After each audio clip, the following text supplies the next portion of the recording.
Hi friends, welcome to my channel. ಇವತ್ತು ಅಕ್ಕಿಯಿಂದ ತಯಾರಿಸುವ ತುಂಬ ತೆಳುವಾಗಿ, ಮೃದುವಾಗಿ ಮತ್ತು ಬಾಯಲ್ಲಿ ಕರಗುವಂತಹ ನೀರು ದೋಸೆ ಮಾಡಿ ತೋರಿಸ್ತಾ ಇದ್ದೀನಿ. ಇದು ಒನ್ ಆಫ್ ಮೈ ಫೇವ್ರೆಟ್ ಅಂತ ಹೇಳ್ಬೋದು. ನಂಗೆ ತುಂಬ ಇಷ್ಟವಾದ ತಿಂಡಿ. ಇದನ್ನು ರುಬ್ಬಿದ ಮೇಲೆ ಫರ್ಮೆಂಟೇಷನ್ ಮಾಡುವಂಥ ಅವಶ್ಯಕತೆ ಇಲ್ಲ. ತಕ್ಷಣವೇ ನಾವು ರೆಡಿ ಮಾಡ್ಕೋಬೋದು. ಬನ್ನಿ ಹೇಗೆ ಮಾಡೋದು ಅಂತ ತೋರಿಸ್ಕೊಡ್ತೀನಿ. ಇದಕ್ಕೆ ನಾನು ರಾತ್ರಿನೇ 1-2 ಲೋಟ ಅಕ್ಕಿನ ನೆನೆಸಿಟ್ಕೊಂಡಿದ್ದೆ. ನೋಡಿ ಈ ಅಳತೆನಲ್ಲಿ 2 ಲೋಟ ಹಾಕ್ಕೊಂಡಿದ್ದೆ. ಬೆಳಗ್ಗೆ ಎದ್ದು ಒಂದು ಹಿಡಿಯಷ್ಟು ಅವಲಕ್ಕಿನ ಅದನ್ನು ನೆನೆ ಹಾಕಿ ತೊಳೆದು ಇಟ್ಕೊಂಡಿದ್ದೆ. ಈಗ ಈಗ ಅಕ್ಕಿ ನೆಂದಿದೆ. ಬೆಳಗ್ಗೆ ಎದ್ದು ಇದನ್ನು ನಾನು ರುಬ್ಕೋತಾ ಇದ್ದೀನಿ. ಮಿಕ್ಸಿಗೆ ಹಾಕ್ಕೊಂಡು ನುಣ್ಣಗೆ ರುಬ್ಕೋಬೇಕು. ನಾನು ಇದನ್ನು 3 ಬ್ಯಾಚ್ ಮಾಡ್ಕೊಂಡಿದ್ದೀನಿ. ಏಕೆಂದರೆ ಇದಕ್ಕೆ ಕಾಯಿ ಬೇರೆ ಹಾಕ್ಕೊಂಡು ರುಬ್ಬಬೇಕು, ಅದಕ್ಕೋಸ್ಕರ. ನಾವು ಚಿಕ್ಕವರಿದ್ದಾಗ ದೋಸೆಗಳು ಅಂದರೆ ಮಸಾಲೆ ದೋಸೆ, ಸೆಟ್ ದೋಸೆ, ಕಾಯಿ ದೋಸೆ ಈ ಥರ ಎಲ್ಲ ಕೆಲವು ಥರ ದೋಸೆ ಇತ್ತು. ಆದರೆ ಈಗಂತೂ ಬಿಡಿ, ನೂರಾರು ಥರ ವೆರೈಟಿ ಆಫ್ ದೋಸೆಗಳನ್ನ ರೆಡಿ ಮಾಡ್ತಾರೆ. ಹಾಗೆ ನಾವು ನೀರು ದೋಸೆಗೆ ಅಂದರೆ ಬರೀ ಚಟ್ನಿ, ಕಾಯಿ ಚಟ್ನಿ ಅಷ್ಟೇ ಅಂತ ಅಂದ್ಕೊಂಡಿದ್ವಿ. ಬಟ್ ಇವಾಗ ಆಗಲ್ಲ. ಅದ್ರ ಜೊತೆಗೆ ಸಾಗುವನ್ನು ಕೊಡ್ತಾರೆ ಹೋಟ್ಲುಗಳಲ್ಲಿ.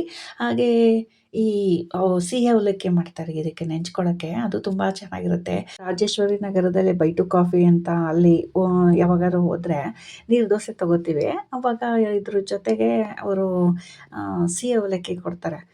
ನಂಗೆ ತುಂಬ ಇಷ್ಟ ಅದು ನೆಂಚ್ಕೊಂಡು ತಿನ್ನೋದಕ್ಕೆ. ಬಟ್ ನಾನು ಇವತ್ತೇನು ಅದನ್ನು ಮಾಡ್ತಾ ಇಲ್ಲ, ಹೇಳಿದ್ದಷ್ಟೇ. ನಾನಿಲ್ಲಿ ನೆನೆಸಿಟ್ಕೊಂಡಿರೋ ಅಕ್ಕಿನ 3 ಭಾಗ ಮಾಡ್ಕೊಂಡಿದ್ದೀನಿ. ಒಂದು ಭಾಗ ಹಾಕ್ಕೊಂಡು ರುಬ್ಕೊಂಡ್ಮೇಲೆ ತುಂಬ ನುಣ್ಣಗಾಗಿ ಮಾಡ್ಕೋಬೇಕು. ನುಣ್ಣಗಾದ್ಮೇಲೆ ಒಂದು ಹಿಡಿಯಷ್ಟು ತುರಿದಿಟ್ಕೊಂಡಿರೋ ಕಾಯಿನ ಹಾಕ್ಕೋಬೇಕು. ನಾನೇನು ಎಳೆಕಾಯಿ ಅಂತ ಏನು ಹಾಕ್ಕೊಂಡಿಲ್ಲ, ನಾರ್ಮಲಾಗಿ ಯೂಸ್ ಮಾಡ್ತೀವಲ್ಲ ಅದೇ ಕಾಯಿನೇ ಹಾಕ್ಕೊಂಡಿರೋದು. ಹಾಕ್ಕೊಂಡು ಪಲ್ಸ್ ಮಾಡಬೇಕಷ್ಟೇ. ಅದು ನುಣ್ಣಗಾಗಬಾರ್ದು, ತರಿಯಾಗಿ ಬಾಯಿಗೆ ಸಿಗ್ಬೇಕು ತಿನ್ನಬೇಕಾದ್ರೆ. ಇದೇ ಥರ 3 ಸತಿನೂ ರುಬ್ಕೊಂಡು 3 ಸತಿನೂ ಕಾಯಿ ಹಾಕ್ಕೋಬೇಕು. ಹಾಕ್ಕೊಂಡು ರುಬ್ಕೊಂಡಿದ್ದೀನಿ. ಹಾಗೆ ನೆನೆಸಿಟ್ಕೊಂಡಿರೋಂಥ ಅವಲಕ್ಕಿನ ರುಬ್ಕೊಂಡು ಎಲ್ಲ ಹಾಕ್ಕೊಂಡಿದ್ದೆ. ಮಿಕ್ಸ್ ಮಾಡಿಕೊಂಡು ರುಚಿಗೆ ತಕ್ಕಷ್ಟು ಉಪ್ಪನ್ನು ಹಾಕ್ಕೊಂಡು ಕಲಸಿಟ್ಕೊಂಡಿದ್ದೀನಿ. ನೋಡಿ ಈ ಅದಕ್ಕಿದೆ. ನಾನು ಹಿಂಗೆ ಸೌಟಿಂದ ಬಿಡಬೇಕಾದ್ರೆ ಗೊತ್ತಾಗ್ಬೋದು ಕಾಯಿ ಹೇಗೆ ಸಿಗ್ತಾ ಇದೆ ಅಂತ ಅಂದ್ಬಿಟ್ಟು. ಕನ್ಸಿಸ್ಟೆನ್ಸಿ ನೀವು ಒಂದು ಸ್ವಲ್ಪ ನೀರಾಗಿ ಮಾಡ್ಕೋಬೇಕು. ಯಾಕೆಂದರೆ ಇದನ್ನು ನಾರ್ಮಲ್ ದೋಸೆ ಥರ ಬಳಿಯೋಕ್ಕಾಗಲ್ಲ. ಹೆಂಚ್ ಮೇಲೆ ಹೆರ್ಚ್ಬೇಕು. ನೋಡಿ ಈ ಥರ ತೆಳ್ಳಗಿದ್ರೆ ಮಾತ್ರ ಈ ಥರ ನಾವು ಹೆರ್ಚೋಕ್ಕಾಗೋದು.